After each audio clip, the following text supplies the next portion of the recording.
Islamic বক্তা আবু তাহা আদনানের বিরুদ্ধে স্ত্রীর পরকীয়ার অভিযোগ উঠেছে ধর্মীয় অঙ্গনে। এমন অভিযোগ ওঠার পর ষড়যন্ত্রের শিকার হয়েছে বলে জানিয়েছেন আবু তাহা আদনানের স্ত্রী, এবং কি ক্ষমা চেয়েছেন তিনি নিজেই। দেশের জনপ্রিয় বক্তা আবু তাহা আদনান, ধর্মীয় অঙ্গনে তিনি যেমন জনপ্রিয় তেমন বিতর্কেও জড়িয়েছেন তার স্ত্রী।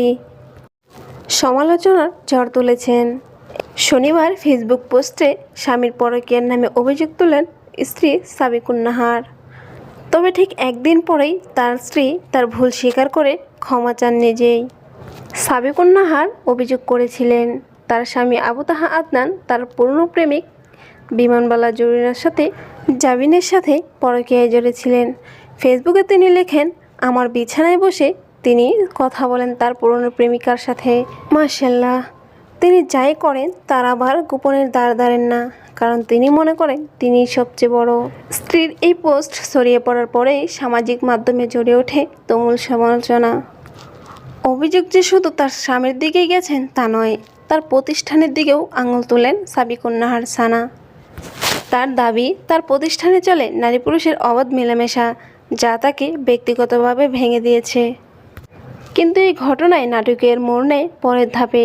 হঠাৎ করেই তিনি মুছে ফেলেন সেই পোস্ট, এবং পরের পোস্টে সাবিকুন নাহার তার স্বামীর কাছে ক্ষমা চান। তিনি বলেন, ভুল কিছু তথ্যের কারণে তিনি এমন পোস্ট করেছেন। ঘরের কিছু ব্যক্তি তাকে ভুল তথ্য দিয়েছে, যার সত্যিটা জানার পর তার ভুল ভেঙে গিয়েছে, এবং কি তিনি তার কাছে ক্ষমা চান। স্বামীর নামে এমন একটি অভিযোগ ওঠানোর পর আবার নিজেই তার কারণে ক্ষমা চাওয়া, এটা মোটেই ভালো চোখে দেখছেন না নেটিজেনরা। এদিকে স্ত্রী সাবিকুন নাহার ক্ষমা চাওয়ায় তাকে ক্ষমা করে দিয়েছেন উল্লেখ করে দীর্ঘ এক পোস্ট করেন আবু তাহা আদনান। তিনি বলেন, আমার স্ত্রী ভুল করেছে, হয়তো সে সত্যিই জানতো না, কিন্তু সে যে অনুতপ্ত এবং ক্ষমা চেয়েছে তাতেই আমি খুশি। তিনি বলেন, ওয়াল্লাহি আমি তোমাকে ক্ষমা করে দিয়েছি, এবং কি তুমি আবু হাসানের কাতেলের মতো হও তাহলেও আমি তোমাকে ক্ষমা করে দিতাম, কারণ আমি তোমাকে ভালোবাসি।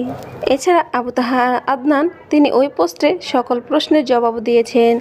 অনুদানের টাকায় প্রতিষ্ঠান চালান বলে দাবি ছিল, কিন্তু তিনি বলেন, অনুদানের টাকায় আমি কোনো প্রতিষ্ঠান চালাই না, আমি অনুদানের টাকা দিয়ে ফিলিস্তিনি ও গাজাবাসীদের সাহায্য করেছি।